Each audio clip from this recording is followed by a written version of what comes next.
Bismillahirrahmanirrahim.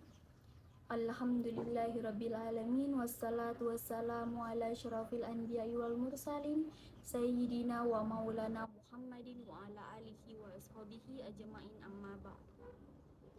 Rabbi syrah li sadari wa yassir li amri wahlul 'uqdatam min lisani yafqahu qawli. Segala puji bagi Allah, Tuhan semesta alam, yang telah menciptakan berbagai nikmat, baik nikmat iman, nikmat kesehatan, dan nikmat kehidupan. Salawat dan salam tak lupa pula kita curahkan kepada baginda kita Nabi Muhammad SAW, keluarga, sahabat, dan para pengikutnya hingga hari akhir kelak. Hadirin yang dirahmati Allah, pada kesempatan kali ini kita akan membahas fenomena yang sering kita jumpai, yang sering kita temui, yaitu orang-orang yang diberi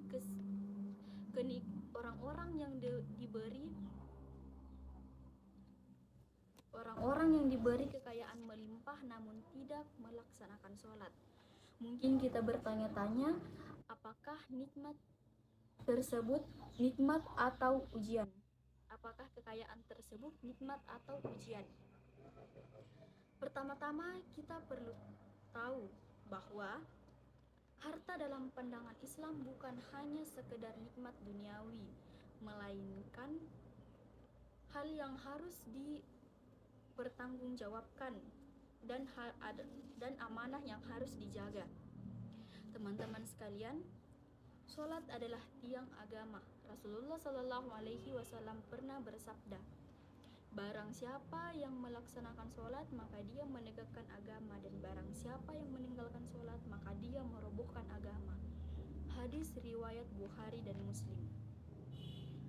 Orang yang meninggalkan sholat meskipun kaya raya, sesungguhnya ia telah melepaskan ikatan terpenting dalam hubungannya terhadap Allah.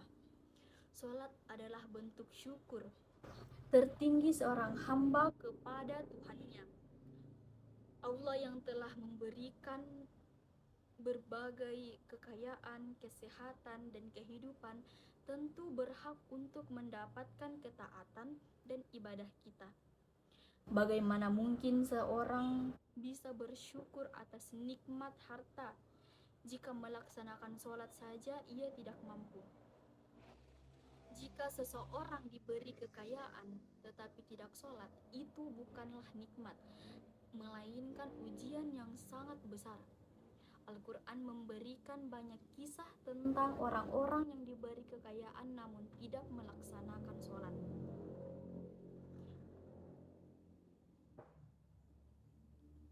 Al-Quran memberikan banyak kisah tentang orang-orang yang diberi kekayaan melimpah, namun harta mereka justru menjadi penyebab kehancuran. Salah satunya adalah kisah Qorun, seorang yang sangat kaya raya pada zaman Nabi Musa alaihissalam.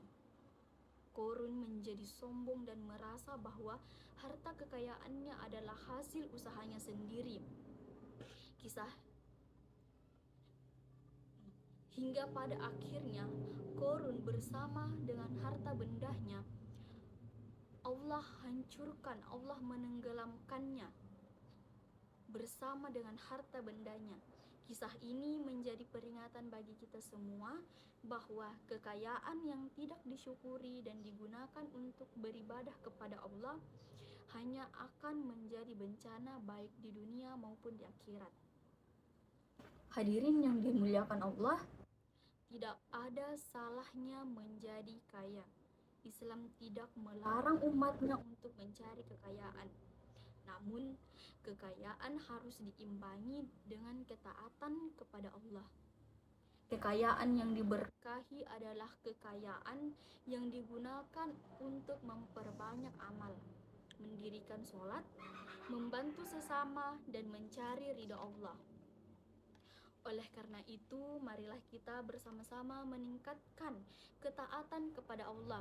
Jika kita diberi rizki yang melimpah, jangan sampai itu membuat kita lalai dari kewajiban kita kepadanya. Sholat 5 waktu harus tetap ditegakkan, karena itulah kunci keberkahan hidup. Semoga kita semua menjadi hamba yang selalu bersyukur, selalu mendekatkan diri kepada Allah Subhanahu wa taala. Adapun tambahan ayat yang diberikan oleh dosen pengampu yaitu Bismillahirrahmanirrahim. Alhaakumut takatsur hatta zurtumul maqabir.